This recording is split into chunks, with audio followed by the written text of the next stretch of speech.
E essa noite eu vou trazer algo que veio bem forte ao meu coração quando o pastor me convidou para dar uma palavra. Estava orando, Senhor, o que eu falo lá para os teus filhos? E veio bem forte esse tema, que é um tema que eu acho muito fascinante.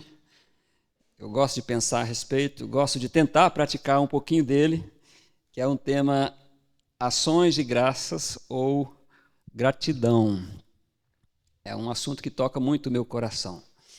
E eu quero começar lendo alguns textos da palavra que falam sobre gratidão, sobre ações de graças. São muitos, muitos e muitos, mas eu só escolhi alguns, pelo menos para dar um gostinho aqui. Depois você pode pesquisar mais aí na sua casa, quantos versículos há na Bíblia sobre ações de graças, sobre gratidão. Então são vários. O primeiro que eu escolhi aqui é o Salmo 136, versículo 1, que diz assim: rendei graças ao Senhor porque Ele é bom, porque a sua misericórdia dura para sempre. Depois tem o Salmo 107:1, que fala a mesma coisa: rendei graças ao Senhor, porque Ele é bom, porque a sua misericórdia dura para sempre. Aí tem também 1 Crônicas 16, versículo 34, que fala exatamente a mesma coisa. São palavras de Davi, né? Rendei graças ao Senhor, porque Ele é bom, porque a sua misericórdia dura para sempre. Aí nós temos o Salmo 100, versículo 4, que diz assim: entrai por suas portas com ações de graças e nos seus átrios com hinos de louvor. Aí nós temos o Salmo 9, versículo 1, que diz: render-te-ei graças, Senhor, de todo o meu coração. Aí nós temos a carta de Paulo aos Filipenses, capítulo 4, versículo 6, que diz: não estejais inquietos por coisa alguma, antes sejam as vossas petições em tudo conhecidas diante de Deus pela oração e súplicas com ações de graças. Diga comigo, ações de graças. Ações de graças. Aí temos lá a carta de Paulo aos Efésios, capítulo 5, versículo 20. Dando sempre graças por tudo a nosso Deus e Pai, em nome de nosso Senhor Jesus Cristo. Aí temos a carta também aos Colossenses, capítulo 3, versículo 15. E a paz de Deus, para a qual fostes chamado em um só corpo, domine em vossos corações. Aí termina assim: e sede agradecidos. Então são apenas alguns dos muitos versículos na palavra de Deus sobre ações de graças, sobre gratidão, sobre ser agradecido. Então assim, é muito forte. E eu tenho algumas... Engraçado que depois que eu anotei aqui, eu nunca escrevi um sermão com tantas perguntas. Vou fazer milhares de perguntas aqui hoje à noite, para mim e para você. Não precisa responder para mim, né? Mas é para a gente pensar um pouquinho, né? Por que será que a Bíblia fala tanto de gratidão? Por que será que é tão enfatizado na palavra, né? Eu tendo a crer que talvez seja porque a nossa tendência natural pende mais para ingratidão do que para gratidão. A nossa natureza caída, ela expressa muito mais ingratidão do que gratidão, pode ter certeza disso. E um grande exemplo na palavra de Deus foram aqueles 10 leprosos que Jesus curou. Quantos vieram para agradecer? 9 não se deram nem ao trabalho de voltar. Obrigado, Jesus, pela cura. Apenas 1. E Jesus demonstrou uma certa tristeza. Mas não foram 10 que eu curei? Cadê os outros 9, né? Foi quanto? 10%, né? 10% de gratidão foi demonstrada ali. Então, assim, agradecimento faz parte do teu estilo de vida e do meu estilo de vida, para você pensar aí. Uma das coisas que nos chamou muita atenção quando nós nos mudamos para o Reino Unido em 2003, a gente foi para ficar 1 ano, acabamos ficando 14, né? Mas um dos primeiros impactos que eu recebi naquela cultura foi essa questão da gratidão, dessa demonstração oral de gratidão, né? Porque eu não estava muito acostumado, pelo menos no contexto que eu vivia aqui no nosso país, eu não via tanto daquilo acontecendo. Nós fomos para lá, morar dentro da missão, então era o tempo inteiro pessoas nos agradecendo. Você estava lá cortando a grama do jardim lá da missão, passavam: oh, muito obrigado por estar cortando a nossa grama. Aí você estava lá na louça do almoço: oh, obrigado por lavar a nossa louça, né? Ou você estava lá cozinhando: muito obrigado por fazer a comida para nós. Ou às vezes convidava para a gente ajudar no louvor, vinha alguém: obrigado por liderar o louvor essa manhã. Ou vinha alguém, obrigado por aquela palavra lá na reunião, lá do culto, que você sentiu de Deus falando, muito obrigado por ter compartilhado. Era o tempo inteiro, eu fiquei tão impressionado com aquilo, porque eu não estava muito acostumado. As pessoas agradecendo o tempo inteiro. E lá eles têm muito a cultura do thank you card, né? O cartão de obrigado. Qualquer coisinha que você faz por alguém, daí a pouco chega um cartãozinho de obrigado. Né? Você vai lá, faz uma faxina lá para abençoar seu amigo, seu irmão em Cristo. Daí a pouco chega pelo correio ou em mãos, né, um cartãozinho, muito obrigado por ter gastado o seu tempo e vir à minha casa, limpar a minha casa, foi uma bênção. E eles, muitas palavras de encorajamento, né? Inclusive, você vai naquelas lojas que vendem cartões, a seção do Thank You Card é uma das maiores, né? Tem aquele painelzão lá só de cartões de agradecimento, de todos os jeitos e cores e tamanhos e preços, porque é muito parte da cultura, demonstrar gratidão, né? Aí até quando eu recebia as faturas do cartão de crédito, né, vinha lá, compra tal, dia tal, compra tal, pagamento recebido mês passado, obrigado, thank you, né? Eu falei, nossa, até na fatura, né? Agora parece que já está acontecendo isso aqui no Brasil, mas na época não acontecia. Então até na fatura do cartão de crédito, eles te agradeciam por pagar uma conta que era mais que a sua obrigação, né? Nada mais que a sua obrigação, pagar a sua dívida, né? Mas era muito presente. Então eu fui muito impactado assim, e abençoado ali através daquela cultura, né? Provavelmente seja uma das marcas do cristianismo que foi tão forte, né? Então a gente ainda vê alguns sinais ali do que o evangelho causou ali naquela cultura. Mas ministrou muito o meu coração, né? Eu senti Deus falando muitas coisas comigo naquele primeiro impacto ali, vivendo numa nova cultura. Então, mais uma pergunta aqui das muitas que eu vou fazer hoje à noite, né? Será que somos gratos por todas as bênçãos que recebemos de Deus?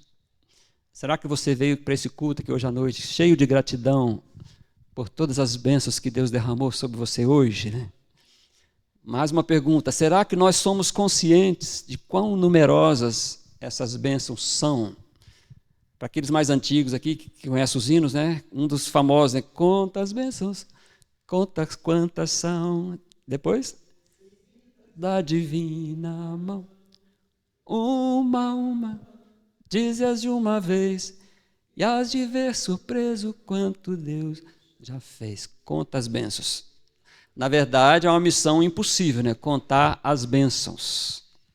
Elas são numerosas, são incontáveis, né? Quem aqui recebeu pelo menos uma bênção hoje? Quem recebeu pelo menos umas 20 bênçãos hoje? Diminuiu o número, né? Mas uma coisa quero que você pensar agora. Nós somos abundantemente abençoados o tempo todo. Amém? Extravagantemente, você é abençoado o tempo todo. Você querendo ou não, não tem como fugir das bênçãos. Bondade e misericórdia me seguirão todos os dias. Não é você seguindo, é a bondade de Deus te seguindo, te acompanhando, sendo derramada. O amor de Deus sendo derramado abundantemente sobre a tua vida. Você queira ou não, você mereça ou não, você se julgue merecedor ou não, Deus não para de te abençoar. Amém? Vamos pensar um pouquinho, vamos desmiuçar um pouquinho essas bênçãos, né? Quantos aqui creem que cada batida do coração é uma bênção? Então, se você crê nisso, você já recebeu milhares. Eu até fiz a conta. Até as 18 horas, que foi quando o culto começou, o seu coração bateu pelo menos 64.800 vezes. Se ele bateu a 60 por minuto, né? Tem coração que bate 80 e tantos, né? Mas se ele bateu no mínimo 60 vezes por minuto, até as 18 horas, Deus já tinha derramado sobre você 64.800 bênçãos. Né? Se nós somos umas 25 pessoas aqui, eu creio que somos mais, são mais de 1 milhão de bênçãos, só nesse lugarzinho aqui, nesse cantinho do planeta. É mais de 1 milhão, acho que 1,5 milhão, mais ou menos, de bênçãos que Deus já derramou sobre nós. A gente nem se deu conta, nem parou para pensar, mas a bênção de Deus o tempo todo. E se a gente for pensar, nós vamos muito longe, gente, com essas bênçãos. Se você for fazer a conta de todas as horas que você já viveu, desde que você nasceu até hoje, quantos trilhões, sei lá, quadrilhões de bênçãos, quantas batidas o teu coração deu desde o dia do teu nascimento. Deus te abençoando incessantemente, dia e noite, sem parar, sem parar, sem parar. Amém? Se você considerar cada célula nova que Deus coloca no seu corpo como uma bênção, aí você vai ficar de boca aberta ainda. Porque eu fui ver quantas células a gente recebe, é um negócio de doido. Assim. Segundo a ciência, segundo a pesquisa que eu fiz, a cada minuto o meu corpo e o teu recebem 300 milhões de novas células. Então a calculadora explode, né? Se for tentar fazer as contas. Cada minuto da tua vida, o teu corpo produz 300 milhões. Que fosse 1 milhão, vamos supor que a pesquisa exagerou, se fosse 1 milhão de células novas por minuto, imagina quantos milhões e milhões e milhões de bênçãos Deus tem derramado. E isso aqui, estou falando de células e de batido do coração, mas é muito mais. Isso aqui é só um pouquinho do muito que Deus nos abençoe. Mas a gente esquece. Né? Talvez hajam pessoas que vieram para esse culto hoje com o coração todo angustiado. Né? Deus não está fazendo nada da minha vida. Deus não está me abençoando. Deus está abençoando o outro. Deus não está ouvindo as minhas orações. Mas saiba, meu irmão, minha irmã, Deus está te abençoando porque Ele não sabe não abençoar. Ele não sabe não ser generoso. Deus não sabe não ser extravagante. E Ele manifesta isso em tudo. Às vezes eu fico olhando algumas plantas, aqui na própria cidade de Curitiba é muito florida, né? Muitas árvores. Às vezes eu paro assim, aquelas árvores lindas, né? Parecem milhares e milhares de flores. Né? Se Deus tivesse colocado meia dúzia, estava tão lindo já, né? Mas Ele resolveu pôr milhares em cada uma delas, né? Porque Deus é muito extravagante, né? E Ele manifesta a sua generosidade, a sua bondade em tudo que Ele criou, em toda a abundância, né? Em toda a abundância. Deus é um Deus bom que ama abençoar. E a palavra está nos desafiando a viver esse estilo de vida, de gratidão, de ações de graça, de reconhecer os feitos do Senhor, porque Ele é bom, como nós lemos aqui várias vezes, né? Rendei graças ao Senhor, porque Ele é bom e a sua misericórdia dura para sempre. Mais uma pergunta: como a gratidão pode afetar a vida de outros? Como a vida de outra pessoa pode ser afetada quando você expressa gratidão? Você que é pai ou mãe, o que causa no teu coração quando o seu filho ou a tua filha demonstra gratidão por alguma coisa que você fez por eles? O que mexe aí dentro, né? O que acontece no seu coração quando o seu filho ou sua filha demonstra o contrário, a ingratidão, né? Ou às vezes não é nem gratidão nem ingratidão, é uma indiferença, né? Ele não se expressa, você não sabe se ele gostou ou se ele não gostou, ele fica neutro, né? O que isso causa no teu coração, né? Quando você abençoa alguém, ajuda alguém de alguma forma, o que faz aí no teu coração quando aquela pessoa volta e expressa gratidão a você por aquilo que você fez? O que causa no teu coração quando aquela pessoa demonstra o contrário? Completa ingratidão ou completa indiferença? Pelo menos no meu coração, quando Deus me move a abençoar alguém, seja com oferta ou alguma coisa prática, né? É muito especial quando aquela pessoa me escreve: Lúcio, veio na hora certa, né? Deus usou você, muito obrigado, Deus te abençoe. Faz algo tão gostoso aqui no meu coração, não que eu fiz motivado por isso, mas quando aquela gratidão é expressada, eu sou muito edificado. E, de certa forma, até mais encorajado a exercer mais generosidade, porque é tão bom. Jesus estava muito certo. Jesus falou, né? A melhor coisa é dar do que receber. Há algo tão especial no dar. Né? E quando esse dar vem seguido de uma demonstração de gratidão, parece que torna esse dar mais especial ainda, mais saboroso. Né? Mas tem pessoas que elas não vão manifestar. Já teve pessoa de eu mandar uma ajuda, o máximo que ele mandou foi um joinha do WhatsApp lá, né? Aquela mãozinha assim, né? Valeu, né? Ou às vezes completo silêncio, nada. Não sei se gostou, se não gostou. Então aí não posso julgar, mas não sei até que ponto ele ficou tão grato assim, né? Mas só para a gente fazer-nos pensar, né? Eu estou perguntando aqui o que causa no seu coração, mas a pergunta vem do outro lado também, né? Na direção oposta. O que eu posso causar, né, na vida de alguém, expressando a minha gratidão para essa pessoa? Né? Eu lembro a primeira vez que eu mandei uma oferta missionária para uma família de missionários. Era uma oferta até significativa, pelo menos para o meu estado financeiro da época, era uma oferta grande, volumosa, né? Eu mandei essa carta, fiz o depósito no banco, eles moravam no outro estado, né? Passou uns dias, recebi uma cartinha deles, linda, nunca esqueci aquela carta. Lúcio, muito obrigado pela oferta, chegou na hora certa. O meu esposo estava precisando tirar a carteira de motorista, com esses recursos ele pagou todo o processo da carteira de motorista, que Deus te abençoe. Aquela carta marcou a minha vida. Eu acredito que aquela carta foi uma das motivações grandes que Deus usou ali para abrir meus olhos, para investir em missões, porque ela veio carregada de gratidão, de agradecimento. Então, ministrou profundamente o meu coração, né? Ali eu senti realmente aquela alegria de dar de uma forma muito especial.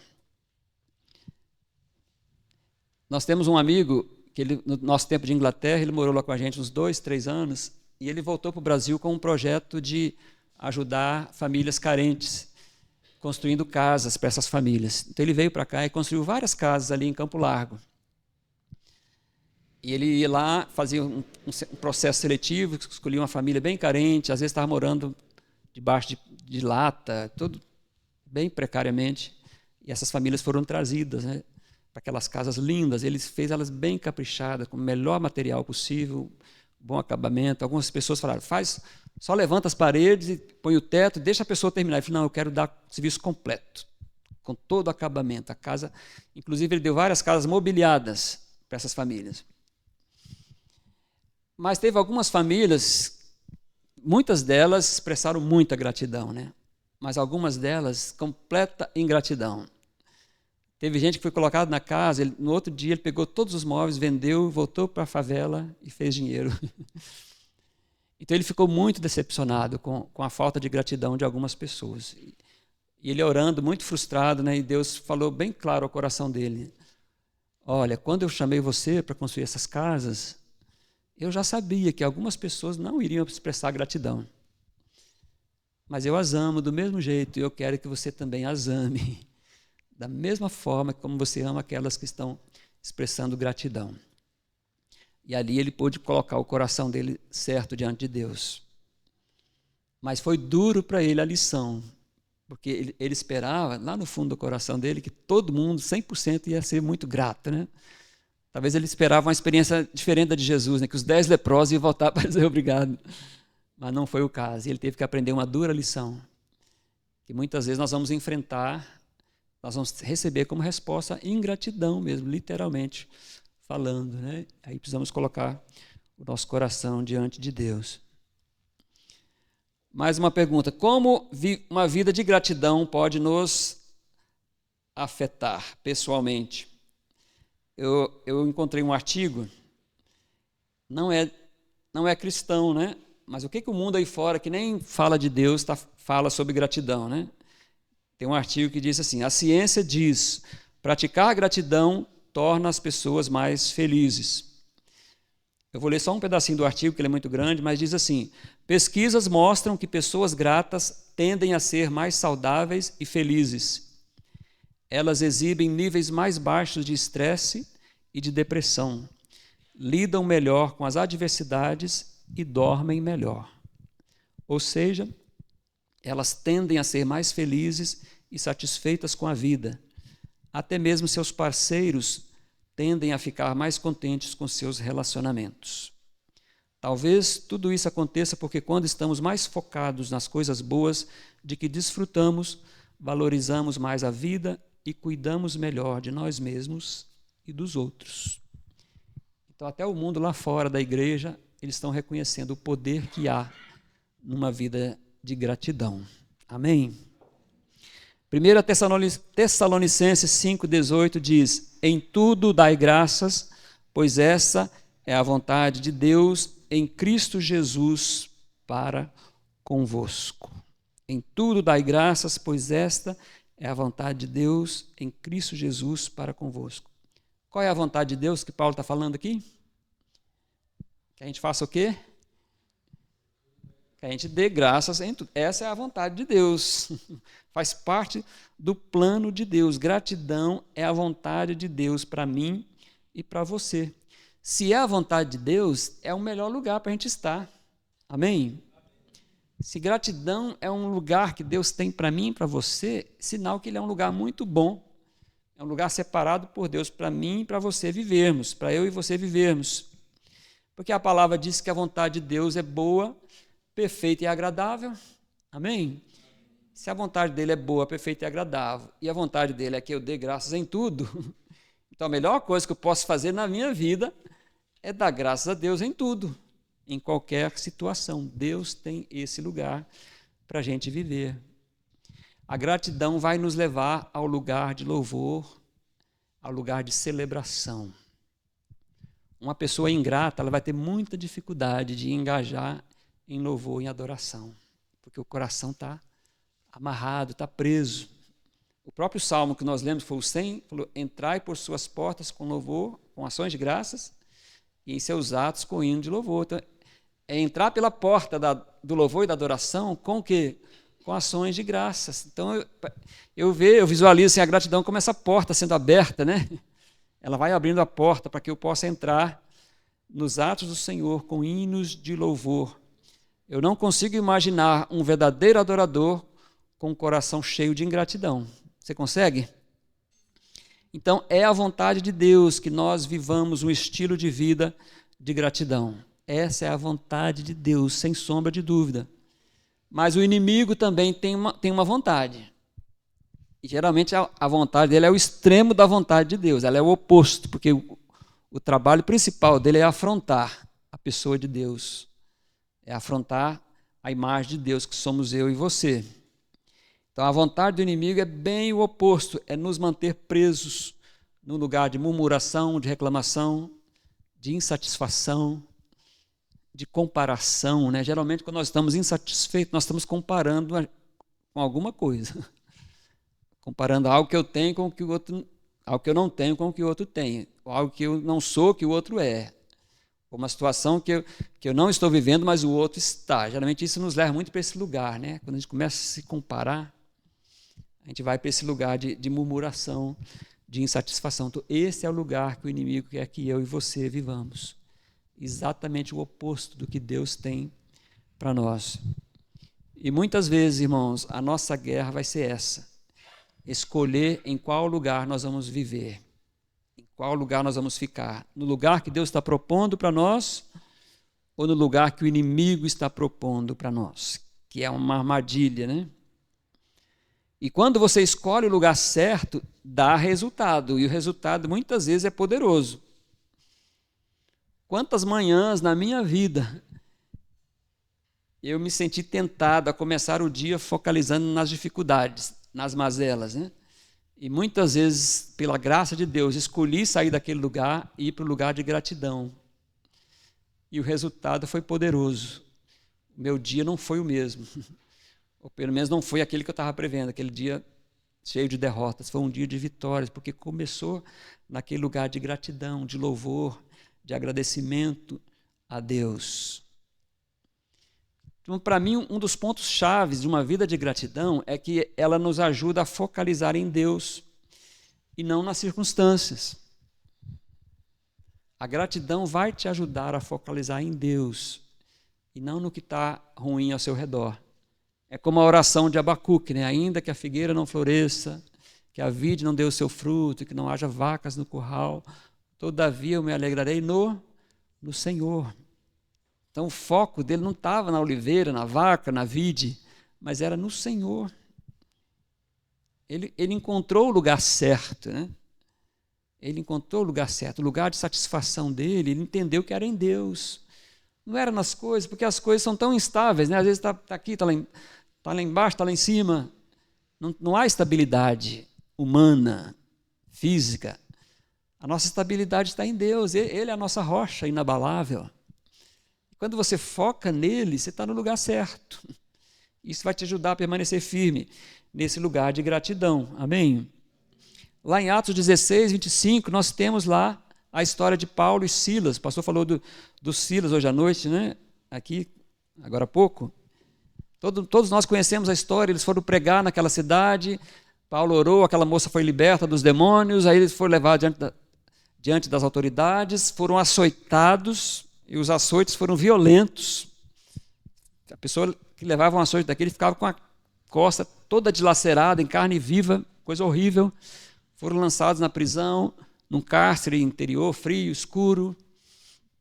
Foram amarrados, né, os pés no tronco. Estava lá naquela situação muito caótica, né? Aí o que acontece quando dá meia-noite?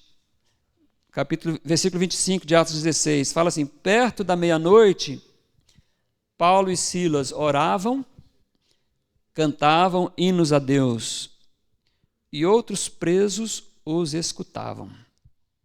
Então foi isso que começou a acontecer, perto da meia-noite. Eles oravam, cantavam hinos a Deus, e os outros presos o escutavam. O resto da história nós já sabemos, né? Foi um grande mover de Deus ali. As grades das prisões foram arrebentadas, as correntes dos presos foram soltos, o carcereiro ficou desesperado e queria se matar. Paulo evangelizou, batizou a ele, a família, resultou em salvação e milagre, foi um negócio estrondoso, né? Mas eu fico pensando às vezes, mesmo que não tivesse acontecido nada daquilo, nenhum estrondo, nenhum terremoto, nenhuma cadeia sendo quebrada, mesmo que nada daquilo tivesse acontecido, Paulo e Silas, eles já tinham ido para o lugar certo, para o lugar de gratidão, cantando hinos a Deus e orando. O coração deles já tinha ido para o lugar certo. Deus já tinha feito a obra aqui no coração deles, né? E o resto foi bônus, né? O que Deus fez ali, mas eles entenderam o lugar dele em Deus. E quando eu leio sobre Paulo e Silas, eu me lembro de uma história que me contaram há muitos anos, de um missionário que foi preso no campo de concentração, na época do comunismo, do nazismo. Ele foi mandado para o campo de concentração, e ali eles tinham tarefas, né? E a pior tarefa que todos os presos temiam era limpar uma fossa humana lá, que era um lugar horrível, mal cheiroso. Eles tinham pavor de ser mandado para aquele lugar. E esse missionário foi mandado. E ele foi muito difícil no início, mas logo nos primeiros dias ele percebeu uma coisa. Por causa do mau cheiro, os guardas ficavam à distância, vigiando bem de longe, eles não podiam nem ouvi-lo. Aí ele falou: olha, aqui eu posso orar, eu posso adorar a Deus, porque eles não ouvem, eles não têm coragem de chegar aqui. E aquele homem começou a amar aquele lugar. E ele escreve lá no relato dele, no diário, né? Ele deu um nome para aquela fossa. Ele falou lá no diário: eu não vejo a hora de chegar todos os dias, ele tinha um horário certo de fazer aquela tarefa todos os dias, né? Eu não vejo a hora de chegar no meu jardim de oração.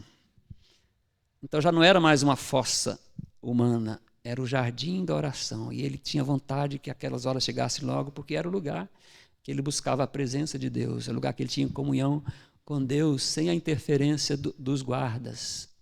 Alguém que encontrou o lugar em Deus, o refúgio no Senhor, esse lugar de gratidão. Ele poderia ter escolhido um caminho contrário, passar os seus dias ali murmurando daquele lugar horrível para onde ele foi mandado, mas ele tirou o foco dali e levou para Deus. É assim que eu imagino Paulo e Silas, né? Tirando o foco das costas completamente, provavelmente já infeccionadas, muitas dores, sem a possibilidade nem de se mover, porque os pés estavam amarrados, para procurar uma posição menos desconfortável, mas eles foram para esse lugar de louvor e de oração. E eles até evangelizaram. A Bíblia diz que os presos ouviram, eles foram até usados por Deus para evangelizar ali, né? As pessoas estavam ouvindo as orações e os hinos. E uma última história para a gente, não sei até que hora que é para ir, pastor, tu tem relógio? Fica à vontade. Temos a história de 1 Crônicas, capítulo 20, a história que todos nós conhecemos, né? Do povo de Judá sendo ameaçado por várias nações. E Judá estava sob a liderança do rei Josafá, e eles, quando eles ouvem da ameaça que esses povos estavam vindo para destruir Judá, Josafá ficou apavorado, começou a clamar a Deus, convocou a nação inteira, convocou um jejum, começaram a clamar e lembrar a Deus das promessas dele para eles como povo. Aí Deus levanta um profeta, né? Crede no Senhor, nos seus profetas e prosperarão.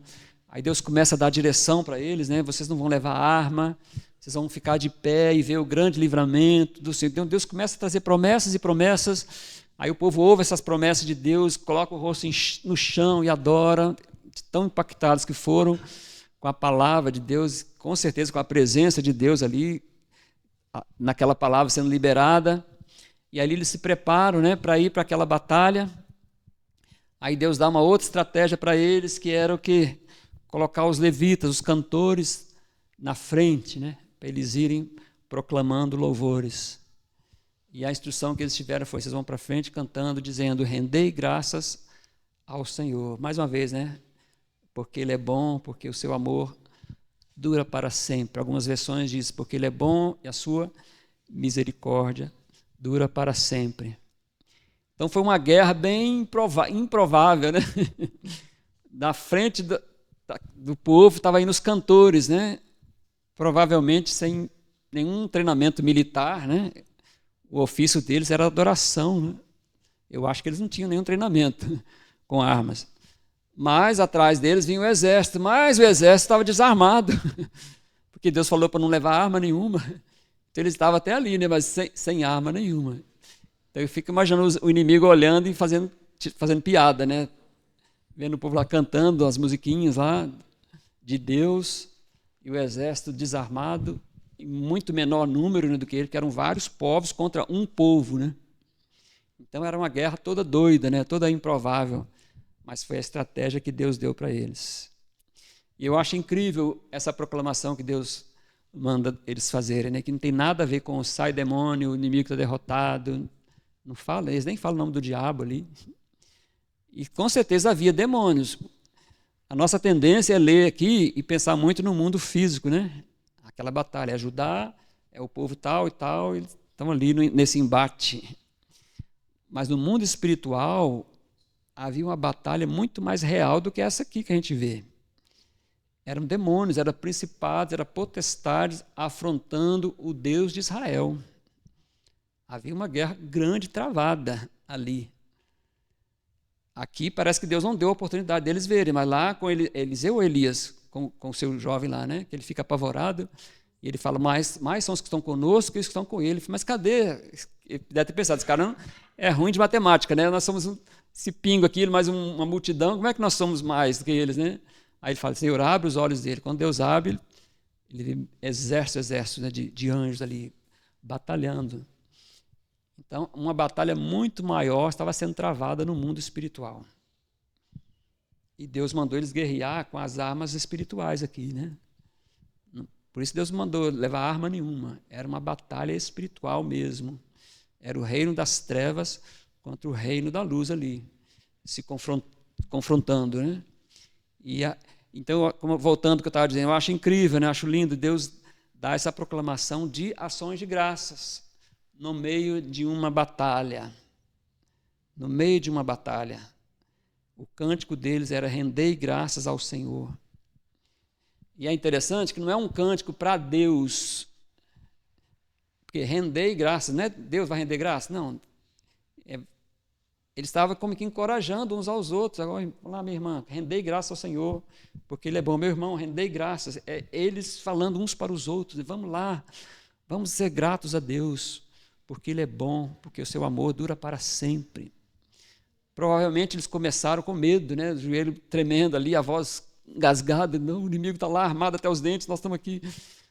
Mas à medida que eles começavam a cantar, eu imagino aquele cântico incendiando o coração deles, né? E eles lembrando da bondade de Deus, quem sabe lembrando dos milagres de Deus, abrindo o mar vermelho, sei lá, enviando o maná do céu, a nuvem lá de dia, a coluna de fogo à noite. Com certeza, pelo menos alguns, eu tenho certeza que começaram a lembrar desses feitos de Deus e começaram a se encher de coragem, né, e de fé.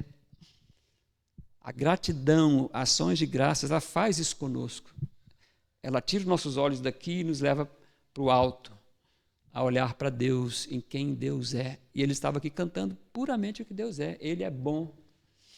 E o seu amor dura para sempre. É um Deus fiel, que cuida do seu povo, né? Então, muitas vezes, eu repito, a nossa batalha aqui na terra, a nossa batalha espiritual, muitas vezes não vai ser expulsar demônio. Às vezes vai ser também, né? Mas muitas vezes essa não vai ser a tua batalha nem a minha. A nossa batalha vai ser viver uma vida de gratidão, de vencer a nossa tentação de ficar murmurando o dia inteiro, de ficar reclamando com pensamentos pessimistas e enchendo o nosso coração de sentimentos de derrota. Então, ações de graça foi chave nessa grande vitória que Deus deu aqui para ajudar através do rei Josafá. Então, gratidão não é apenas um estilo de vida, é também uma arma de guerra poderosa. Se você não sabia até hoje, saia daqui hoje à noite sabendo disso, né? Deus te deu uma arma poderosa de guerra, chamada gratidão, ações de graças. Há uma guerra diária, para conquistar o teu coração. E nessa guerra você precisa aplicar a palavra de Romanos 12, 21, que diz: não te deixes vencer pelo mal, mas vence o mal com o bem. A minha batalha e a sua, muitas vezes, é ir com o espírito oposto, né? Você está sendo tentado a murmurar, vai com o espírito oposto, começa a agradecer a Deus, começa a louvar a Deus. Se você não lembrar de nada, lembra de quantas vezes o seu coração bateu. Agradeça por isso. Não conseguir lembrar de nada, lembra das milhões de células que Deus está te dando ali, né? Do oxigênio que você está recebendo sem pagar nada por ele, né? Do seu fígado funcionando, do seu pulmão bombando, e etc. Começa a louvar por essas coisas mais palpáveis, né? Isso pode abrir portas para você lembrar de outras coisas, né? Outras bênçãos de Deus. Não te deixe vencer pelo mal da murmuração. Não te deixe vencer pelo mal da reclamação, da comparação, da insatisfação. Mas vence com o bem, vença com ações de graça, vença com gratidão. E eu tenho certeza que Deus tem grandes vitórias para a tua vida e para a minha vida, quando nós aprendermos a viver esse estilo de vida de gratidão. E isso ministra o coração de Deus, né? Eu perguntei de propósito, né? Você, pai e mãe, o que você sente quando o teu filho expressa uma gratidão? Com certeza é algo que toca muito fundo no teu coração. E o coração de Deus é muito mais tocado ainda quando você dá ações de graças, quando você expressa gratidão a Ele por quem Ele é, pelo que Ele tem feito, né? Independente das circunstâncias, independente de como foi o seu domingo, o Senhor te abençoou demais. Dê a Ele ações de graças. Aprenda a ser grato, né? Viva uma vida de gratidão. Essa é a vontade de Deus em Cristo Jesus. 1 Tessalonicenses 5, 18. Deus abençoe a tua vida, em nome de Jesus. Pastor.